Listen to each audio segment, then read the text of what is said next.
ఎంత పని చేతివేమయ్యా, ఏమి దేవుడా ఎంత పని చేతివేమయ్యా, గుండె పోటు బాధతో నీ దూరం చేతివి ఏమయ్యా, గుండె పోటు బాధతో నీవు నాయత్త, ప్రేమున్నొల్లకు దూరమైతివి నడు నీవత్త,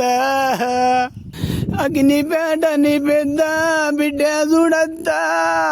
అగ్నిపేట నీ పెద్ద బిడ్డ చూడత్తా, ఫోను చెయ్యంగానే ఎడవబట్టి నాడు చూడక్క, అన్నా చచ్చిన బాధాలనే ఉండే కదక్క, అన్నా చచ్చిన బాధాలనే ఉండే కదక్క, తల్లి చచ్చిన బాధ ఇంకా ఎక్కగా పట్టెనక్క, గుండె పోటు బాధతోని నీవు దేవుడా, మా అందరికి దూరము చేసిన మా అత్తని దేవుడా.